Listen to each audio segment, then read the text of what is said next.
KBC Channel 1. We are a TV station like no other. Get a taste of the best in entertainment. Yes, indeed. Feel the passion. Will you promise me? I swear that you will never lose me. I can't get married to you. I'm sure you knew about it. That's why you're making fun of me. Experience the drama. Get out. Who is the man in this one? And the laughter. Hii wigi umevaa kichwani. Sile wakati tulikuwa tunapishwa tunapewa mheshimiwa.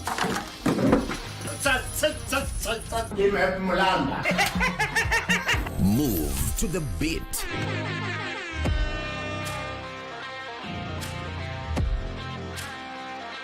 We are live from Broadcasting House. And get informed on the latest happenings. KBC Channel 1. Wow. Yeah! We are the full package. Oh yes. And Kenya's watching. Thank you very much for joining us. Are you a talented artist? Or are you passionate about a topic you want to discuss? But money can be very hard to find for an upcoming artist. Don't worry, Studio Mashinani has got your back. Sign up on ajira.co.ke to book a session with your music and video producers across the country. Work on your music, jingles, spoken words, and even podcasts to realize your dream. All for free. Studio Mashinani, Radani Talent.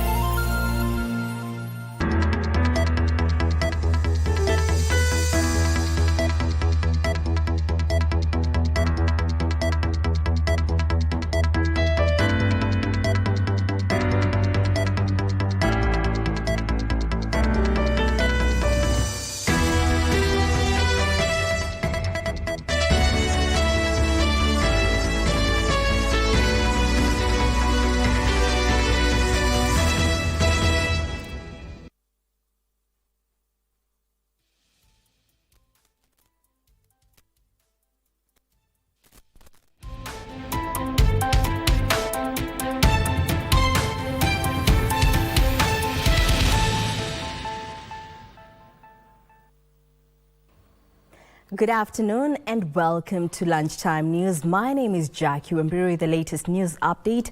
Our sign language interpreter is Susan Thuku. You can interact with us on our social media handle at KBC Channel 1. Now, to kick off this broadcast, President William Ruto is set to host his first ever X-Space conversation with Kenyans, particularly targeting Gen Z youths who led protests against the recently withdrawn Finance Bill 2024. The space meant to address the concerns addressed by the youth will run between 2 and 5 p.m. on the platform. As Abdiaziz Hashim now reports, Kenyans on X are already debating on whether to join the platform or start a parallel session where they can continue to discuss the events of the last 3 weeks that have seen demos across the country. In the country, President William Ruto will meet the youth on their turf, X, this afternoon. This has been occasioned by the demos that led to the withdrawal of the Finance Bill 2024. The head of state is expected to actively engage the youth on the platform over the issues they have raised. Particularly, the youth are demanding major changes in the government, including the dismissal of some cabinet secretaries accused of corruption and misuse of public funds. In response, Ruto said he is soul-searching and will act soon when he was asked if he had confidence in his cabinet.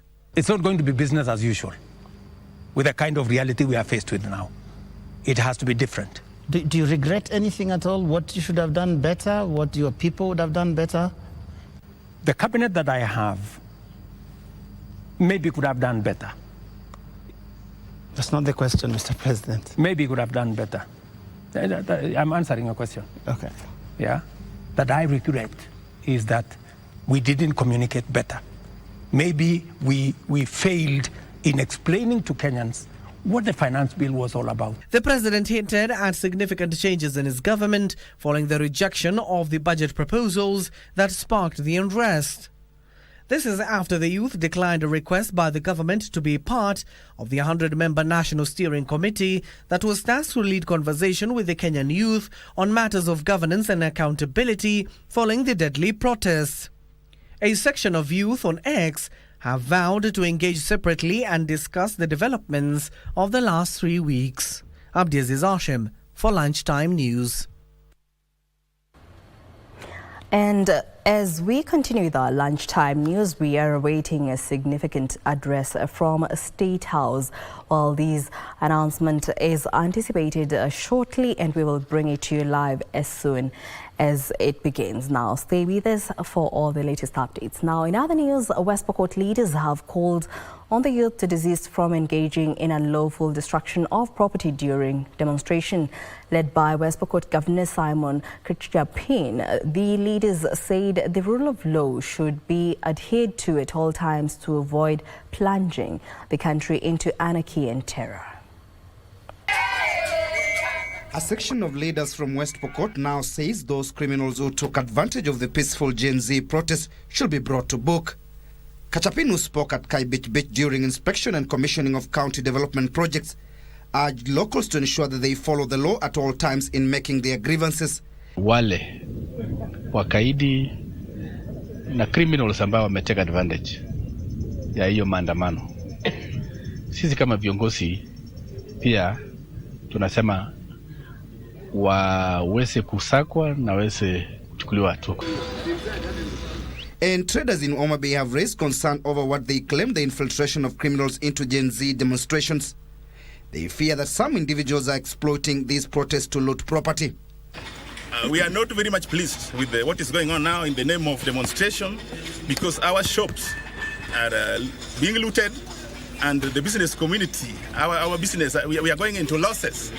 We are going through some difficult times. Our young people call for a demonstration as a way of getting justice, but now it is breeding a lot of injustices. Let the police and the county commissioner come out and protect people and their properties. Elsewhere, elders from various communities living in the cosmopolitan county of Isiolo have added voice on the current political situation in the country. Led by Ahmed Asset, a member of National Council of Elders and chairperson of Isiolo Interfaith Network, the elders say the Gen Z protest should be an eye-opener in changing the system of governance to that which follows constitution and not politics alone. Hasa vijana wetu, tunawaomba hawa viongozi wetu tusiwakashifu na tusiwadhuru. Tuwape nafasi ya kujirekebisha. Kuteleza sio kuanguka.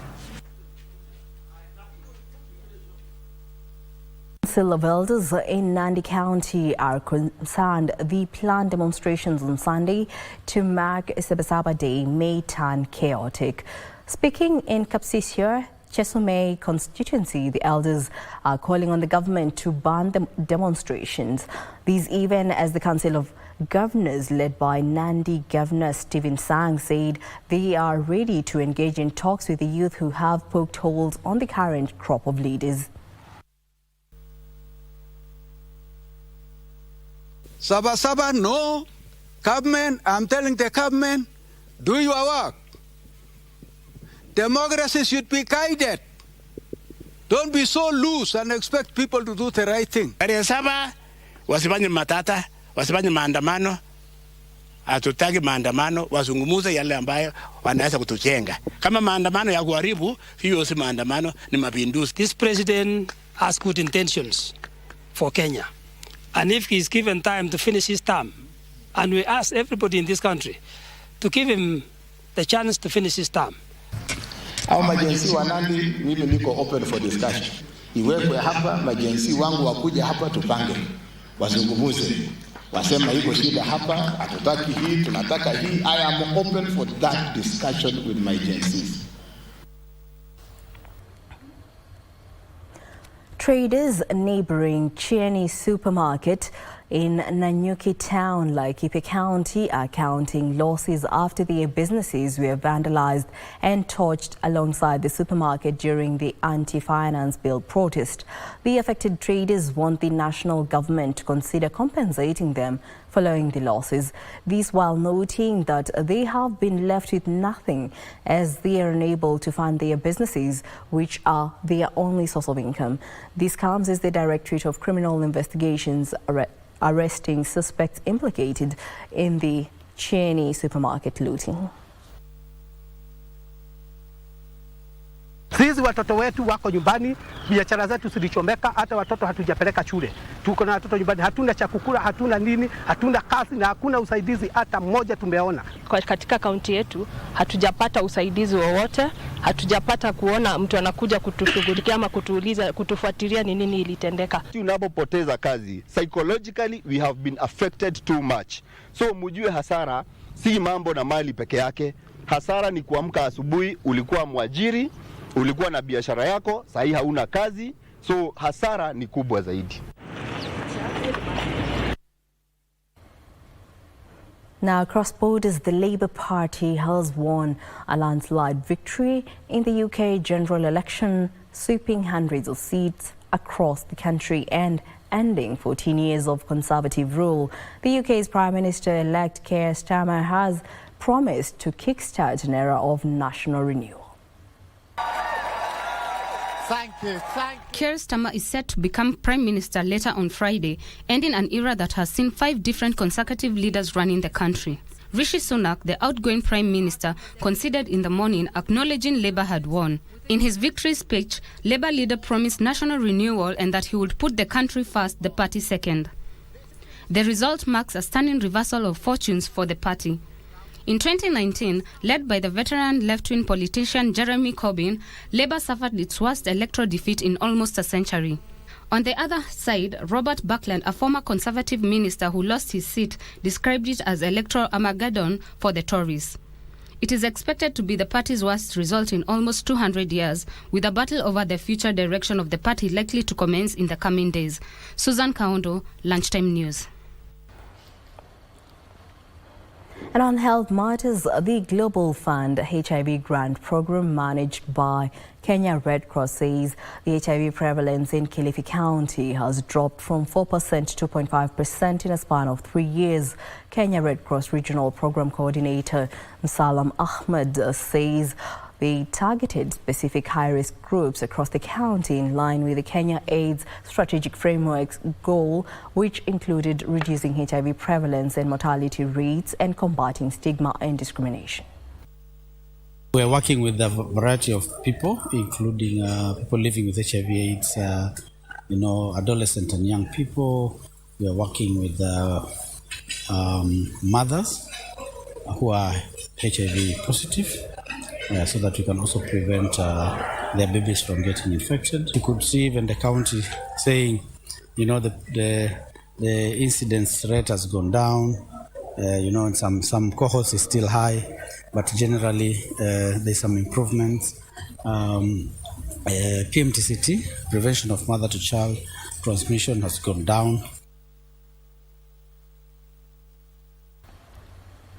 Angry residents from Kakuzi in Gatanga, Murang'a County have taken to the streets to push for the split of the larger Gatanga constituency into 2. The residents accused their local leaders, including Area Member of Parliament Edward Muriu, Murang'a Governor Rongo Kenyatta and other elected leaders of giving them a raw deal on matters development.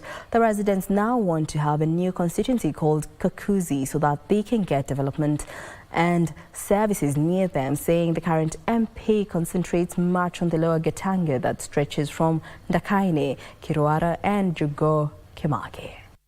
Rudishiwa mashamba yetu, juu tulifanya case ya mashamba na tukashida, lakini Kakuzi ikakimbia kotini wakarudisha appeal. Kwa hivyo tungetaka hiyo mashamba Kenya National Human Rights Commission na National Land washukumane ndio tuone hiyo shamba yetu tumepata. Kwa hivyo tungetaka akuje kwa sisi tukae chini asiwe ati anasema tuende kama huko alikuwa anatuambia tuende Girelia. Sisi Girelia sio kwetu. Kwetu ni hapa Kenya, Kakuzi location, Kenyangi sub location na Kasioni location. Katanga imedividiwa mara mbili. Tunazunguka Katanga South. Akaange akijua tunataka kuganisha mara mbili. Katanga South tuchukue kule zetu. Na yeye akae na huko wenyewe wanasaidia huko Katanga North. Hii barabara atutengenezee kama sasa hii wakati wa mvua, kulikuwa na wakati wa mvua barabara zikakuja ikaharibika, sasa hii hata barabara ipitiki.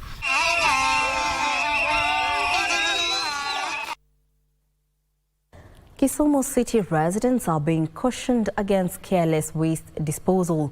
The city manager, Balawanga, while presiding over the launch of waste collection equipment, which included over 20 skip loaders, said those caught contravening the directive would be prosecuted. The skip loaders and waste bins will be placed at strategic points within and around the city for easy access and sustainable waste management. Balawanga is at the same time urging the city dwellers to utilize the 10th day of every month to plant trees and participate in the general cleaning of the city as gazetted by Kisumu County Administration. We have 140,000 bins that we have distributed all over the CBDs and markets. And we have 20 skip loaders extra, additional, for those that are existing. So please don't throw your waste carelessly. If you throw your waste carelessly, not in the bin, we'll arrest you and we'll give you a hefty fine. Now, this goes direct to Chichwa. Stop throwing your waste at the sports ground pond. You now have a skip loader. We will monitor you. If you see you throwing waste in that pond, we'll arrest you. This goes to people of Nyalenda, Wigwa. Stop throwing your waste in River Wigwa. Please, in the Wigwa stream. You have a skip loader next there. Throw your waste inside the skip loader.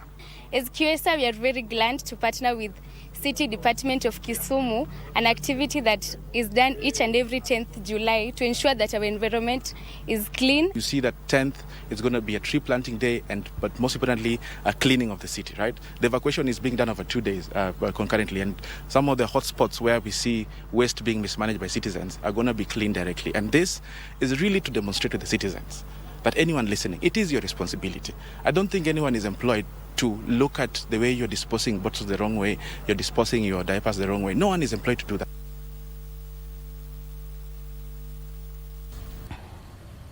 Now, communication has been cited as an important tool in fighting injustices in New Caledonia. During an interactive session held in Nairobi, participants from Kenya and Azerbaijan said the riots in New Caledonia stem from perceived injustices related to voting power amendments that disadvantage the indigenous Kanak population.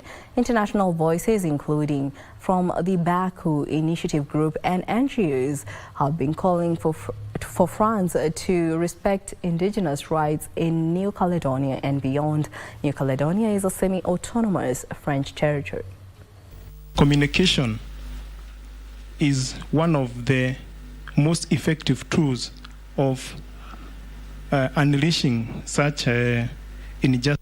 The right to self-determination is fundamental, and the Baku Initiative Group will continue to support the fair struggle of colonized regions on their independence in spite of any pressures.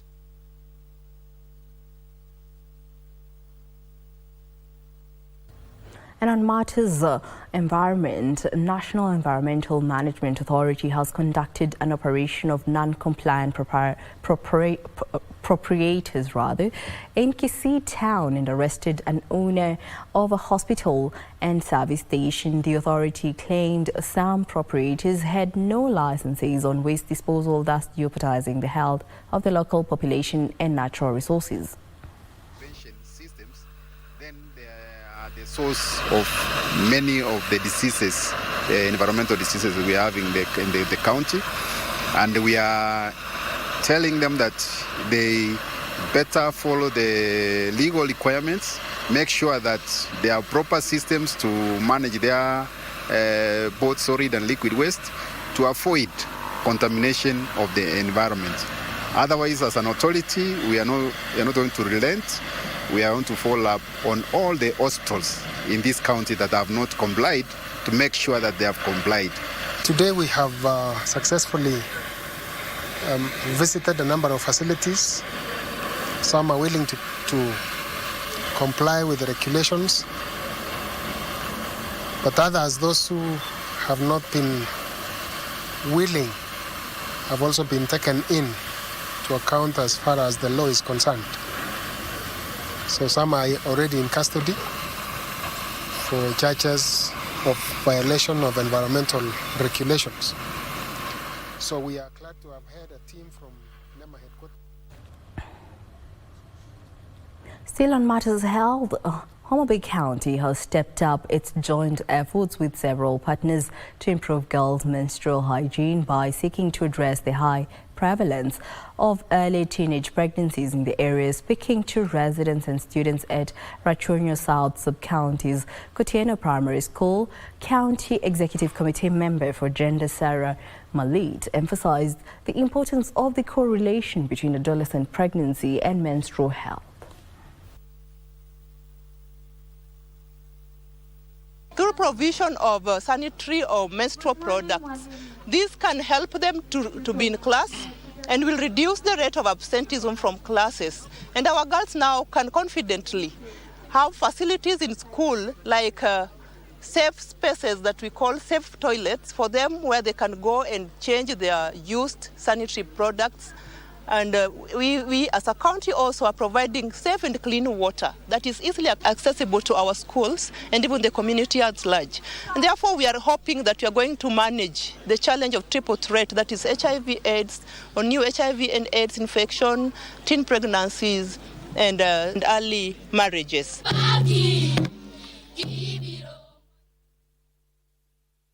Well, that report on health brings us to our first break here on Lunchtime News. Don't go too far, we still have more news coming up.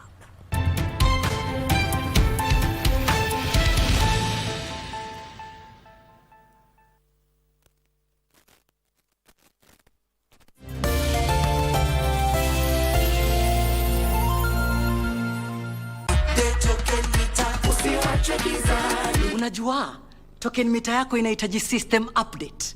Ni rahisi na ni free. Ukipata ujumbe kutoka Kenya Power, yani SMS, weka kodi ya kwanza kureset, alafu weke kodi ya pili kuupdate ili token mita yako iendelee kufanya kazi kama kawaida. Update token mita yako. Ujumbe huu umeletwa kwako na Kenya Power and Lighting Company. Hapa ndipo nyumbani.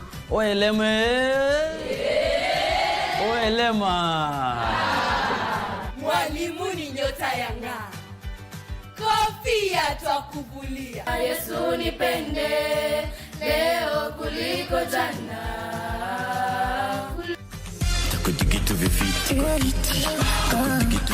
Mitandao ina faida ama ina hasara? Mitandao imeweza kusaidia kukuza elimu. Tukizingatia wakati wa likizo, wanafunzi wengi wanaweza kuendelea na elimu yao wakitumia mitandao ya kijamii. Katika vitongoji duni kuna wanafunzi ambao hawezi kupata huo mtandao, na pia ni gharama ya juu kutumia mtandao huo. Bembea ni kifaa kinachotumika na watoto kuchezea. Kweli? Na tunaona kuwa bembea huenda juu na kurudi chini wakati mwingine.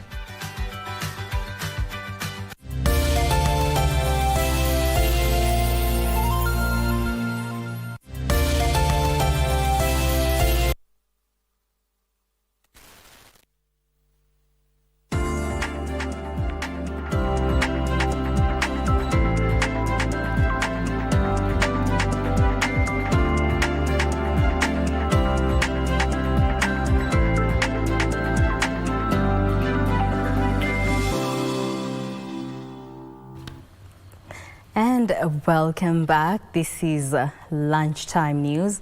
Well, we do apologize for that hitch.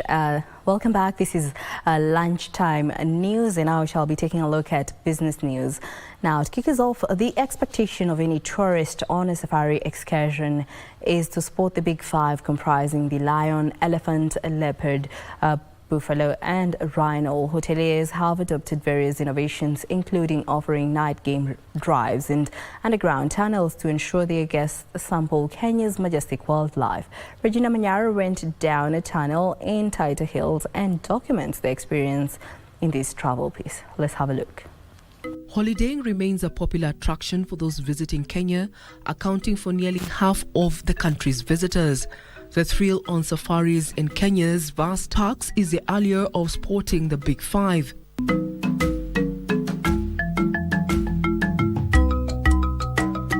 As such, hotels are offering night safari drives and installing underground tunnels for maximum viewing of wildlife.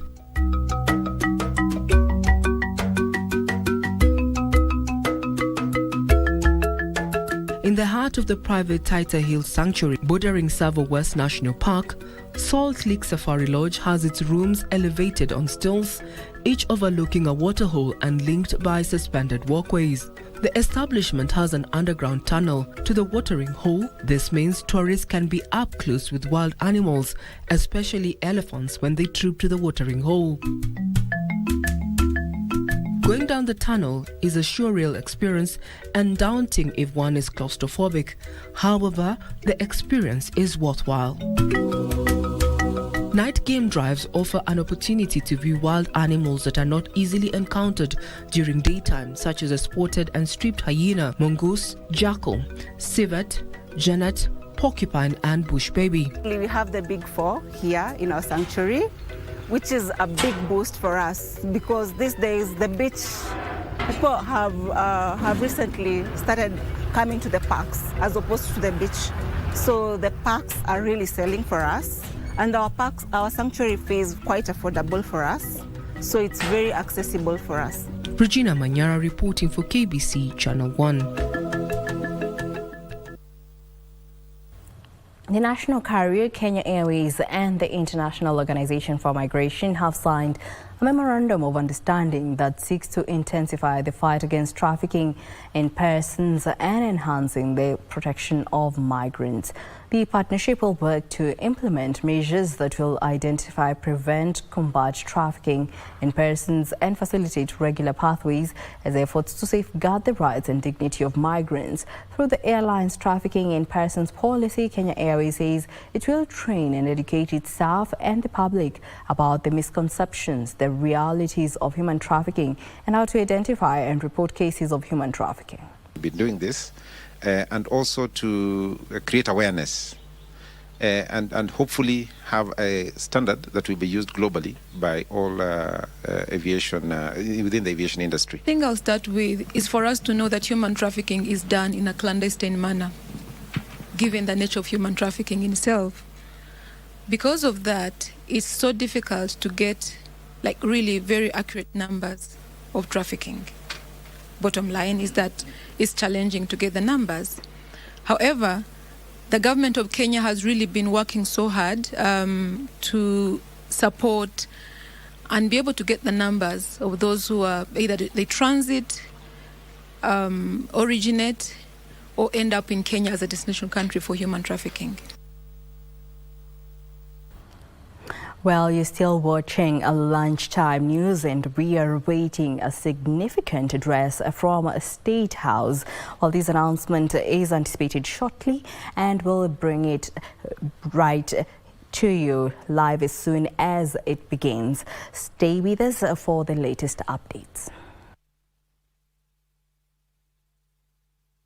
From State House, and we shall be bringing you that live address as soon as it commences right here on KBC Channel 1. Now, moving on. In a call to try out self-employment and alternative methods of animal feed, Susan Kamau, aged 22, has unveiled the little-known benefits of cactus, which thrives in harsh climatic conditions. She is the founder and owner of Elite Beauty, which extracts oil from cactus and uses the byproduct for animal feeds, thus supporting local agriculture and land transformation in arid and semi-arid areas. Our reporter Ann Mwendwa visited this young entrepreneur and filed the following feature for tonight's edition of the Young and Industrious, or rather not tonight, but this afternoon.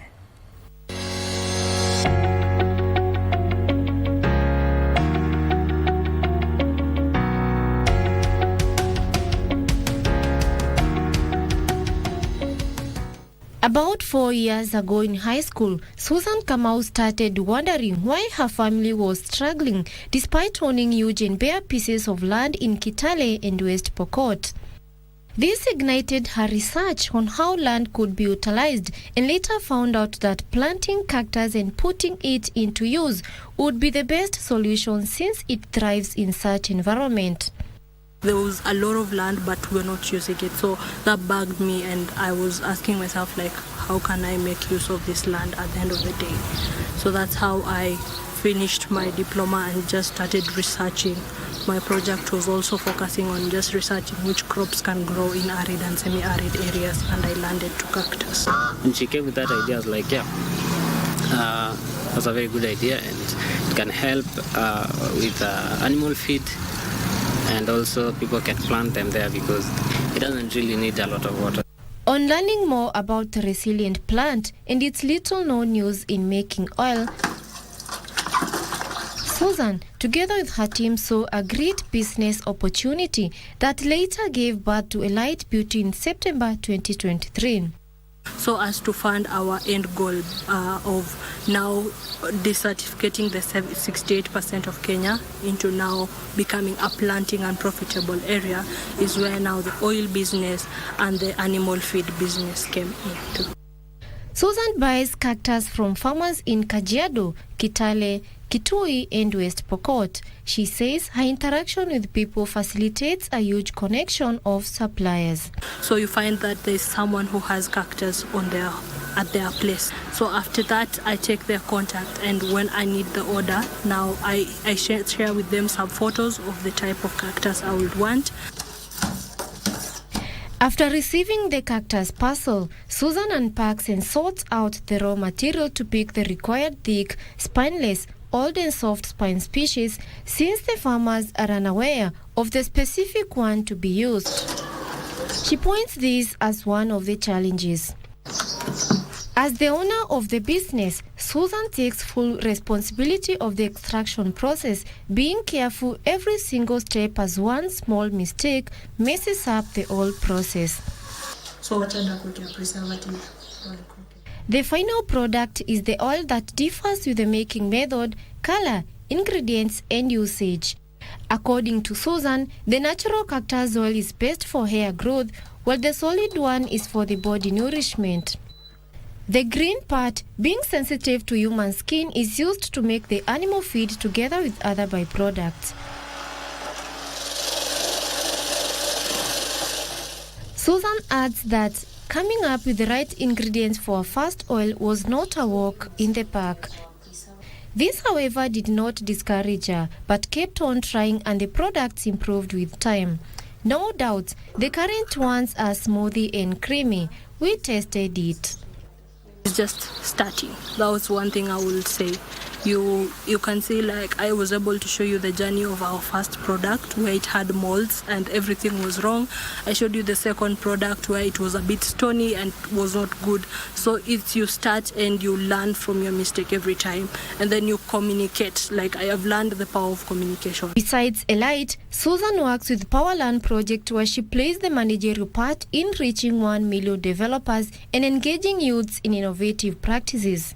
Over the last 2 years that we have been at Powerland Project, we have been able to get 15,000 software developers to graduate. So currently we are in our new cohort, which has 9,000 people, and we are aiming to deliver another 15,000 this year. Susan is working with her team to introduce digital platform enhanced by artificial intelligence that will see more sales.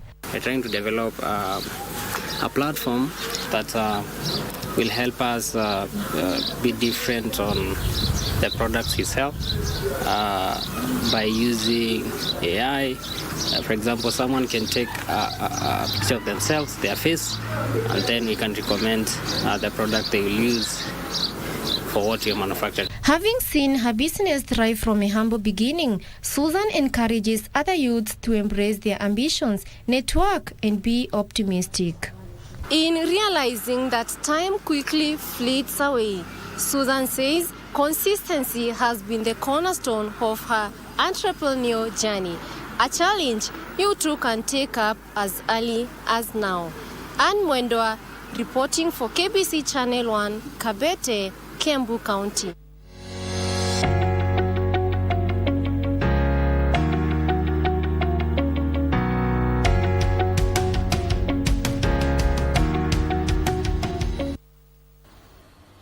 Well, thank you so much, Anwendra, for that report. Now, faculty members from Kenyan universities have graduated from the second cohort of the Microsoft Africa Development Center after a 12-week upskilling program developed in partnership with Microsoft Leap. The program achieved a 100% completion rate, providing training in cutting-edge technology advancements to bridge the gap between academia and industry. Microsoft Africa Development Center Education Engagement Lead Irene Gethenji says the program seeks to enhance faculty skills in teaching and research, particularly in artificial intelligence. Then after that, we officially invite Najib. Najib was part of our Microsoft Africa research team. Let's give him a round of applause.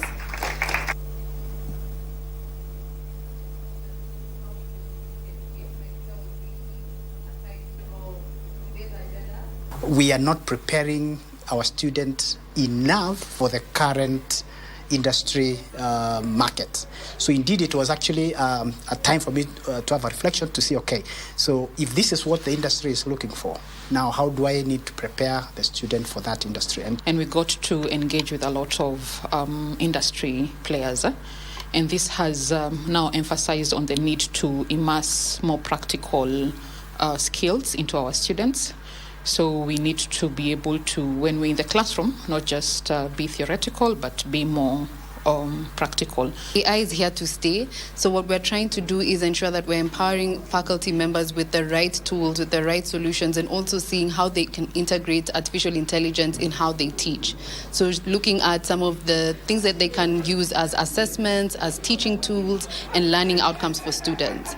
Moving forward, we want to expand more of our programs to students as well, looking at how do we review curriculum with the lens of integrating it with AI.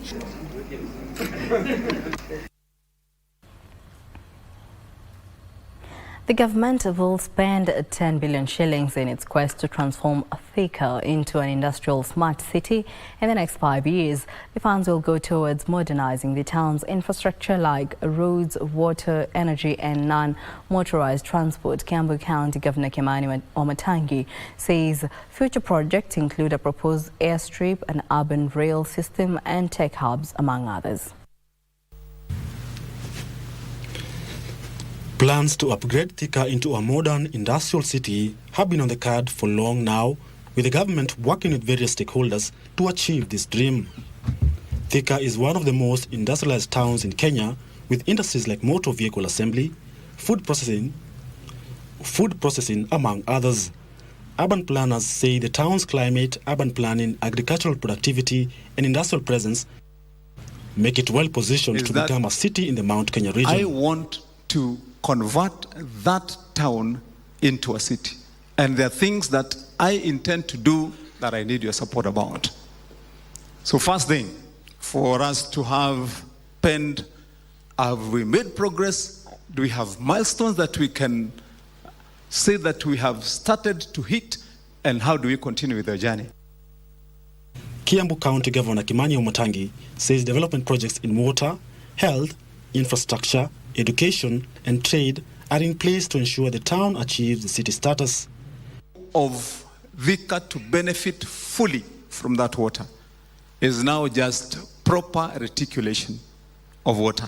And that we are prepared to do. We have set aside funds to ensure that that reticulation happens and water rolls down. Key projects to be implemented in partnership with the national government include a 5.7 billion shillings water reticulation project to boost capacity by Thika Water and Sewerage Company, 500 million shillings for walkways and non-motorized transport, among others. Idea or Thika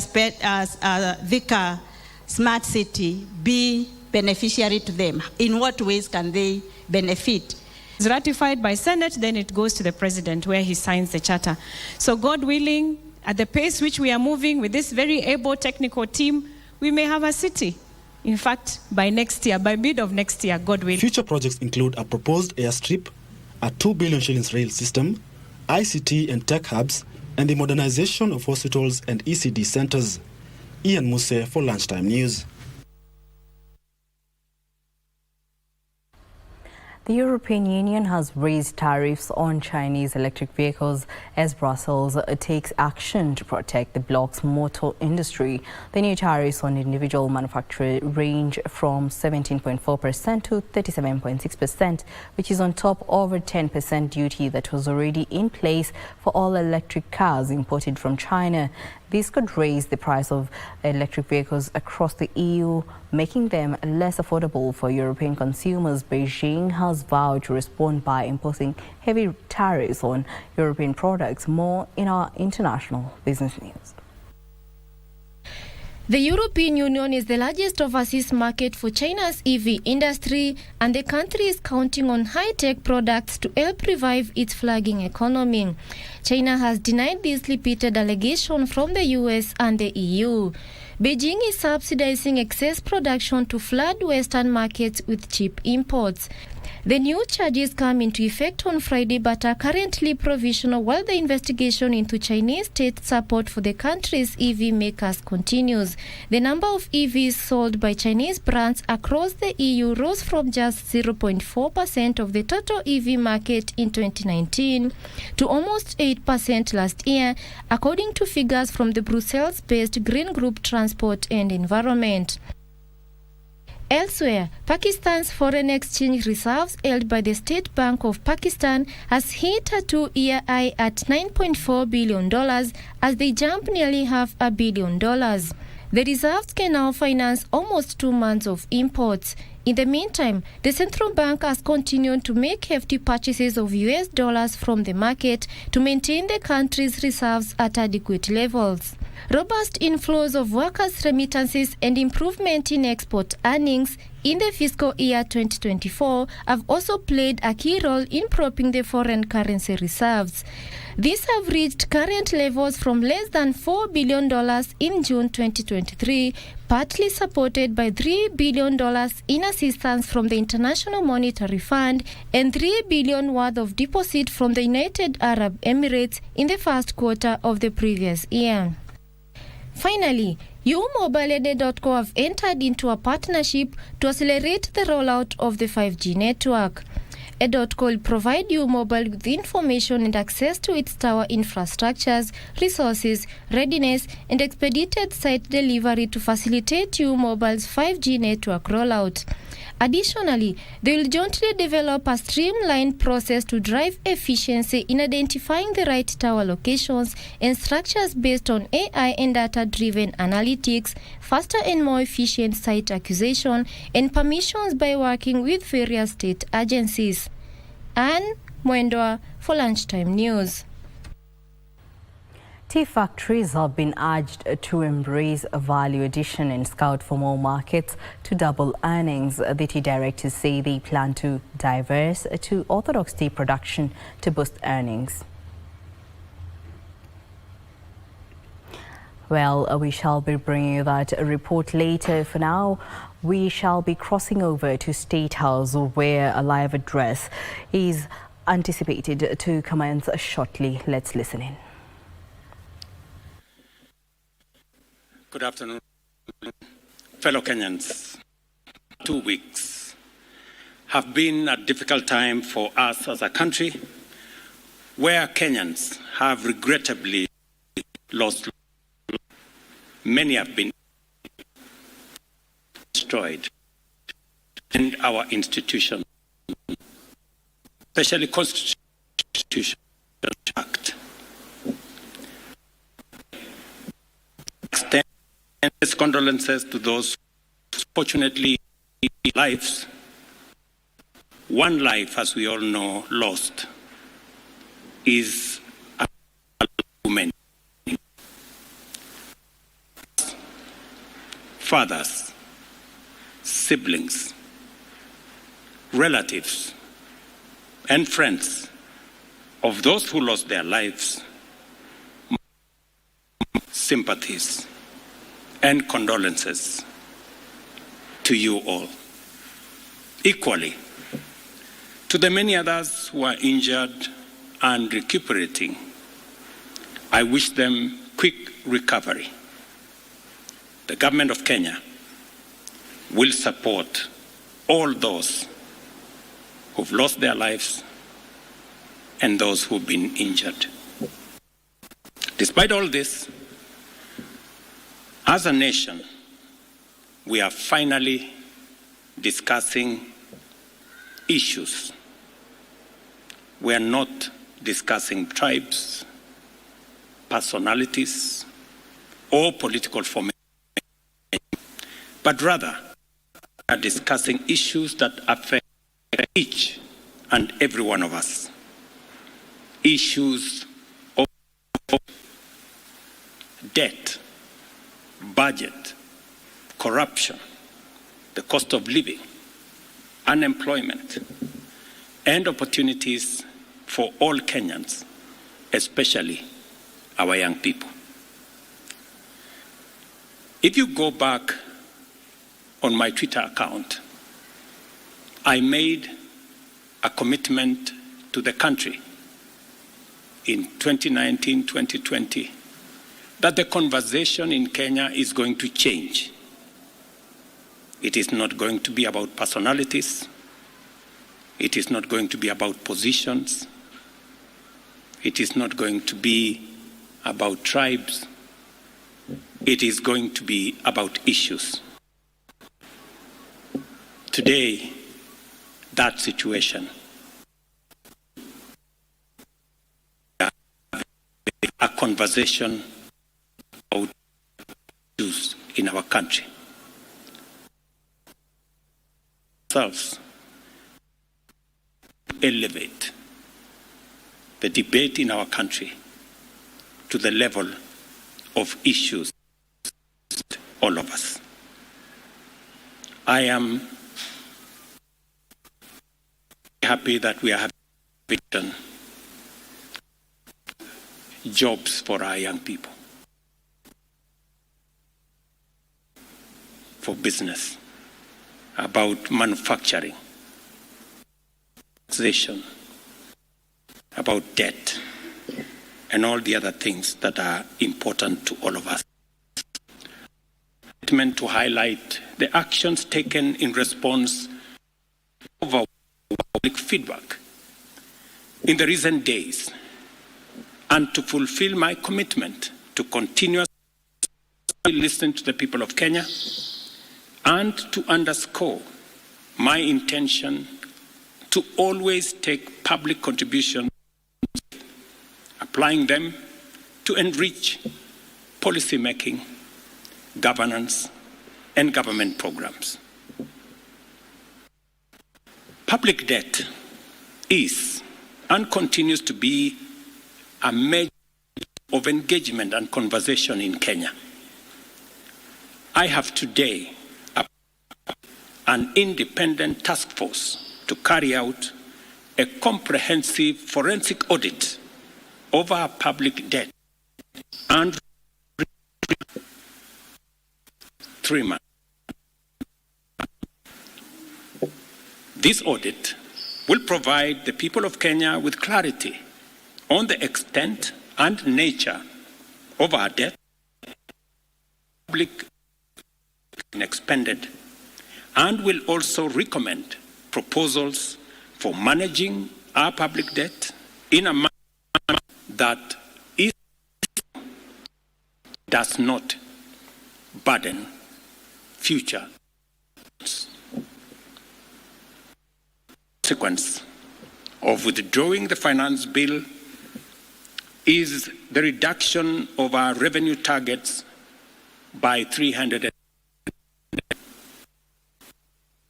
days. Our Treasury team has been assessing impact, either reducing the budget by 3.6 billion or borrowing the 346 billion and cutting the entire amount assessment significantly, drastically affect the delivery of critical services while borrowing the whole amount in full will occasion by a margin that would have significant repercussions on many sectors, including exchange rates and interest rates.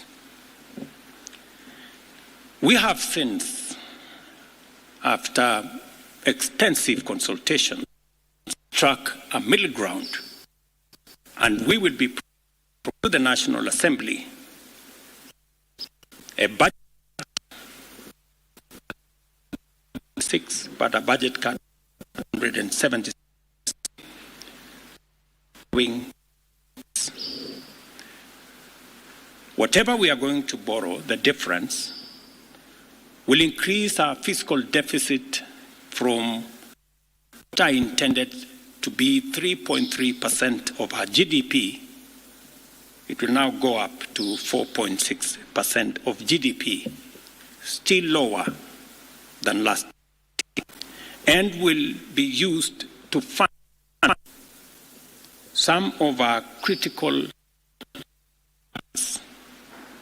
We will use the money that we will borrow to protect funding for some of the areas that the people of Kenya have asked me to protect. Hiring of junior secondary school teachers and medical interns, funding the milk stabilization program for dairy farmers, reviving our stalled road projects that are in many parts of Kenya, retaining the fertilizer subsidy program that has helped us manage our cost of living, settling the debt owed to farmers in our coffee sector, capitalizing the coffee cherry fund to support our farmers in that sector, enabling public-owned sugar mills to pay outstanding debts to sugarcane farmers for their deliveries, additional funding for higher education, new funding model that was in our plan will now receive additional funding, settling arrears owed to counties, settling arrears CDF, arrears for our. Accordingly, in keeping with the enhanced austerity measures we have committed to implement and align government expenditures within the budget conditions of the withdrawal of the Finance Bill 2024, following towards the realization of the budget. 47 operations with overlapping and functions will be dissolved. Elimination of their operational and maintenance costs, their functions will be integrated into the respective line ministries. Staff currently employed by their functions will be transferred to ministries and other state agencies within government. To fill the of administrative secretary is hereby suspended. Number of government shall be reduced by 50% within the public service with immediate deadlines by the office lady, President, Cabinet Secretary will be removed. Similarly, the budget provisions for confidential budgets in various executive offices, including my own office, have been removed and the budget for renovations across government reduced by 50%. Henceforth, those who attain the retirement age of 60 to immediately proceed with no extensions to their tenure whatsoever. The purchase of new motor vehicles by the government is suspended for 12 months, except for security agencies, while a new policy on transport for public officers, all public officers, is hereby suspended. State officer or shall petition or haram face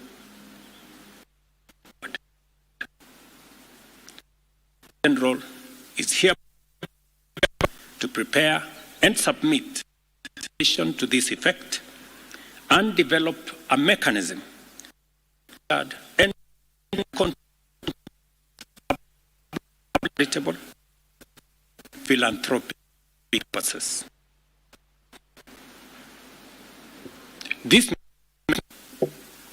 will be followed changes I will be making shortly. We are determined to carry out and other interventions to improve the efficiency and transparency in South Kenya and ensure we receive minimum value that prioritize their wealth.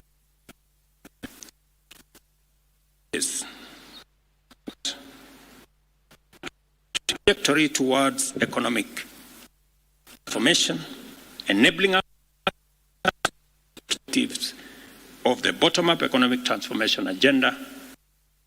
Our commitment radically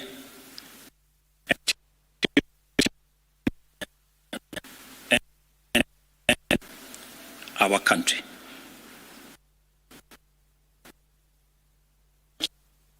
God bless you, country, Kenya.